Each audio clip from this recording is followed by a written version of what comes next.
Unemployment is one of those problems affecting youth in Uganda and pushed majority into poverty, hence pushing them into crimes that could be avoided if employment opportunities are created by both government and private sector partnerships. While speaking at a youth parliamentary debate organized in Kampala, Speaker of Parliament, Right Honorable Rebecca Alitwala Kadaga, confirmed how this unemployment challenge needs to be addressed, and this can be through scaling them but also creating an enabling environment for them to get employed in factories and other places formed by government as a way of creating employment for these youth. Youth unemployment, you need to work on that. But one of the things that I'm happy about in this country, there is such a high level of innovation. The young people of Uganda are very, very innovative. So I want also to appeal to you to continue planning, continue thinking how we can improve the state in our country, how we can improve the economy, and so on. So innovation is very, very key, and I hope that. But I think what we still need to do is to increase the opportunities for industries, for manufacturing, so that there are more jobs created in the country.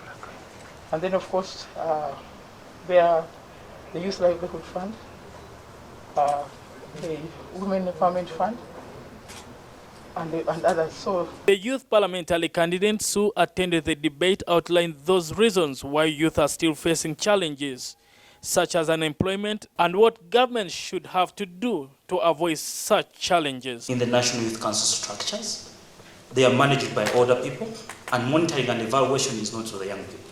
Part of the empowerment is to make sure that we have policy adjustments in terms of policy briefs and advisories to government, to the executive, to make sure they amend the policies so that policies work for the young people.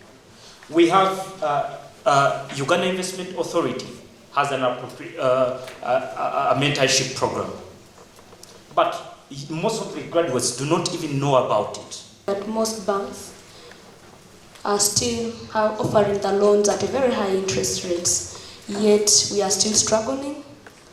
Once the interest rates are lowered down, those young people who are involved in the business can really be able to go to the bank and apply for at least a loan to carry on and support their businesses. For me, in my view, for a financial footing of the young person, number one, government has to take responsibility. We need to tell them that they have a role to play every day. In the policies we make, they must make sure something is geared to make sure one has a job created every day, another gets a job, another gets an income. That we can agree and work together. Thank you. The first thing I would advocate to is free and fair access to medical health services in the country for anyone else.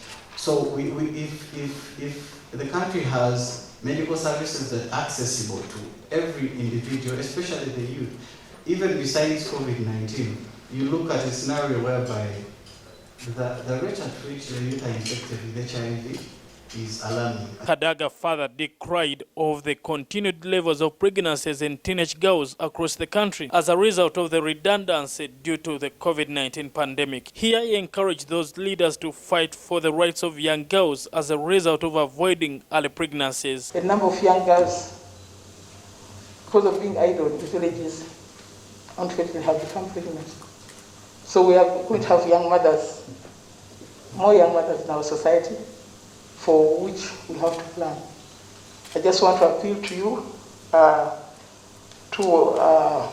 if you encounter this situation, to ensure that the rights of those young people are also protected.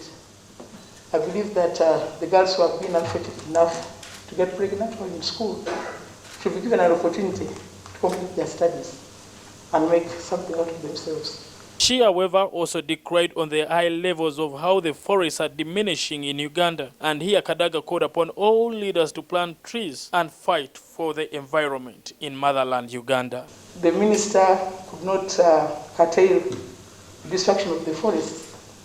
Then we were told that you see some of the forests belong to the local government, others belong to kingdoms, others. So there's a multiplicity of layers of authority concerning forests. So there's no one direct solution, but these are all things that we need to think about and ensure that our people are alive to issues of climate change.